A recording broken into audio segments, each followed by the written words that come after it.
Hello, everyone. Today I have a call scheduled with a gentleman from Kuwait, and he has some questions about his drop shipping business. So we're going to go through it. I think a lot of the questions are pretty generic, but it's a quick call. So I think you'll get a lot out of it.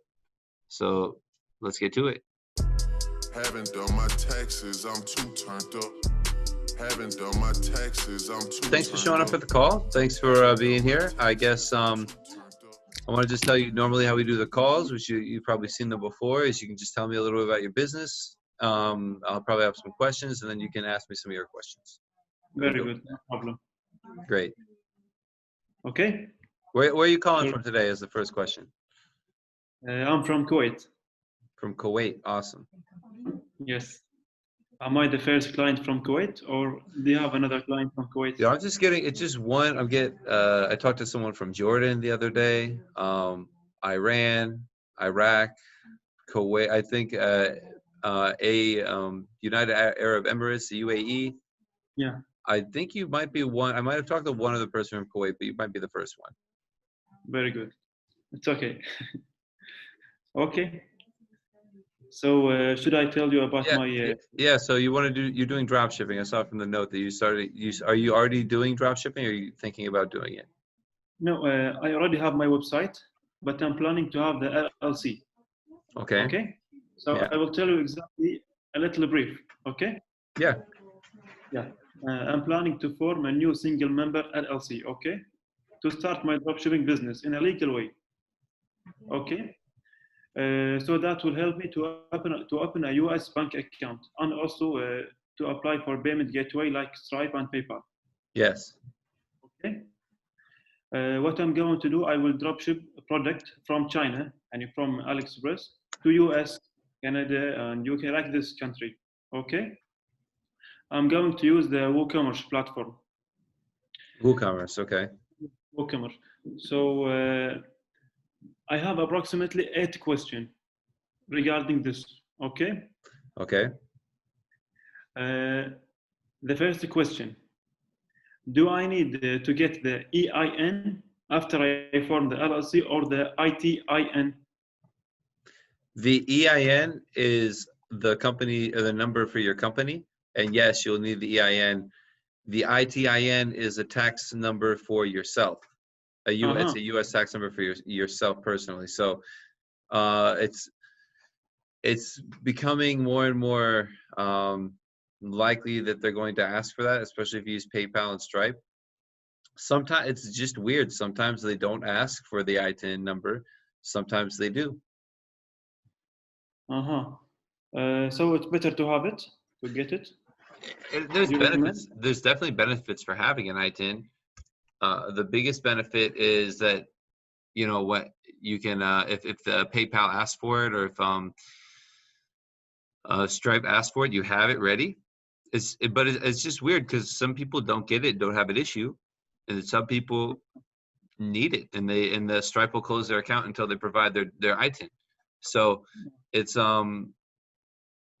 and then also it allows you to get credit cards to start to build your credit in the U.S. as well. So it doesn't hurt to have it. You don't lose anything from having it, and you might not need it, but you also might need it. So I think it's better to have. We get it for all our clients. We get this number for them. Okay, that's good. Okay, and the other question is, I think is the most important question. Do I have to pay any kind of taxes for my dropshipping business? If you don't have anything in the U.S. and you're just doing it all from Kuwait, you're just doing literal drop shipping, in my position, this wouldn't be subject to U.S. income taxes. You probably have to pick it up and pay tax in Kuwait. I don't know what the tax rules are like in Kuwait, though. We don't have tax here in Kuwait. That's nice. Yeah. So there is no any tax. Okay. Okay. Regarding tax, what form should I file? Form 5472 to report transactions between your LLC and yourself. Okay. Only this one? And what about the 1120, I think? Well, the way that so the form 5472 is sent as an attachment to a pro forma form 1120. Uh-huh. So I have to file only 2 forms. I mean, it's one. I mean, it's mailed together. Uh-huh. It's 2 forms, but they're attached together and they have to be done correctly. Uh-huh. Okay. Okay. Is Form 1040 related to my business? No, Form 1040 is a personal income tax return for a tax resident. Very good. Okay. Uh, okay. At what time exactly do I have to file these forms? The 15th day of the 3rd month after the end of the tax year. Uh-huh. So it's once a year, huh? Yeah. Very good. Okay. And how much it will cost me? We have services of the company creation where we help you get everything opened, and then we have the renewal services where we pay the annual report and we file the form 5472. In terms of the renewal service and the tax filing service, we do that for $1,500, and that covers the cost of the renewal. So the cost of the 5472 by itself is a little over $1,000, depending on where the renewal has to take place, and that's it's just a little package deal. Uh-huh. And if you need help with opening the company and creating opening the payment processors and the bank accounts and everything like that, we have a process where we do the whole thing with you and we get everything done for you. Very good. So it's like a package. Yeah, it's a package, exactly. We call it the expert expansion package. Very good. Very good. Okay. Uh, do I have to do some bookkeeping or accounting to help you file these forms for me? Yes, I need to know the details of the transactions. You really need to know how much you're paying yourself. That's really it. You don't need to know other stuff. It's not really relevant. Uh-huh. Uh, if I provide you maybe a screen capture of my WooCommerce transactions or maybe the It would be more the transactions between your business bank account and your personal bank account. You should have a separate account. uh-huh. Okay. Very good. Okay. Uh, maybe in the future, I'm going to file this form by myself. I can do it, or I need to hire some accountant or someone in your company. You can do it yourself if you want. You have the cost for doing it wrong is an automatic $25,000 penalty. So if you do it wrong or you do it late, or if it's like blatantly wrong, if you just do it a little wrong, they probably let you slide. But if you send in a form that's completely wrong and it's just a mess, they can assess you with an automatic $25,000 penalty. That's too much. It's very high. Yeah. So I think hire someone it's better. At least the first year, and then if you want to do it yourself the second year, that's completely an option. Mm-hmm. That's very good. Mm-hmm. Okay. I think that's everything I have Great. here. I have some questions. What are you selling? What's your niche? What are you focused on? General store? What's the No, it's a sport store. sports Sport. stores? Are you Yeah. selling like balls or like equipment? Everything, sport equipment, and you can find everything there. Clothes like this. Okay, cool. Yeah, it's about everything related to sport. Awesome. That sounds Yeah. fun. I haven't heard that on here. A lot of people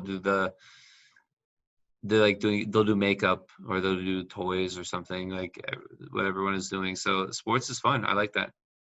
Yeah, I also like sport, so that's why I try to build a website for sports. Yeah. If you try and sell, I don't, what do you guys, what's the big sports in Kuwait? I don't even know. Bodybuilding. Bodybuilding. Oh, bodybuilding. Bodybuilding is very big in the US.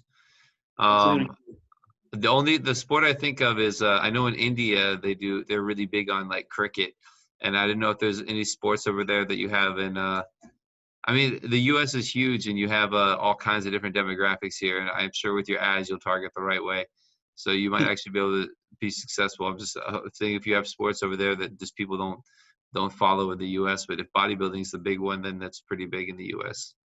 Yeah, yeah, yeah. Here in Kuwait, we have the bodybuilding #1 and #2, the football, soccer. You know. Soccer. Yeah, sure. Yeah, Wasn't that's there the two main. wasn't there like a World Cup or some big tournament in Kuwait a couple of years back, right? World, no, not World. We are not in a World Cup. No, I know. I Yeah, thought it was just hosted there. No, maybe I'm mistaken. no, Qatar. Huh? That would be in Qatar, Oh, okay, okay. not My in Kuwait. mistake. Yeah, yeah. No problem. Okay. Well, cool. I'm glad I could help with your questions, and best of luck with the company. If you get hung up on anything and you have issues getting EINs or getting bank accounts open or things like that, send us an email and maybe we can help. That's very good. Can you please send me the package on my email so I can read everything in detail? Sure, I can do that. That's very good. Okay. Thank you very much, Mr. Thank you. James. Thank you for your time, sir. Have a great rest of the day. Thank you. Okay. Bye-bye. Bye. Okay, everyone. So I think that call went really well. You know, we went over some of the very basic requirements and basic concepts. It's a really good top level call. We'll learn a little bit about Kuwait, and that's how it went. So if you liked the call, you thought it was interesting, you thought it was helpful, please give me that thumbs up. It really helps the algorithm. The thumbs up in the right in the description below, and then don't forget to subscribe if you want to see more videos like this. And if you want to have a conversation with me, I'm still doing these calls. You can click in the description and schedule a call with me, and I'm happy to talk to you. Okay, so thanks for tuning into the channel, thanks for subscribing, and thanks for liking the videos, and I wish you the best of luck, and I'll see you next time. Thanks.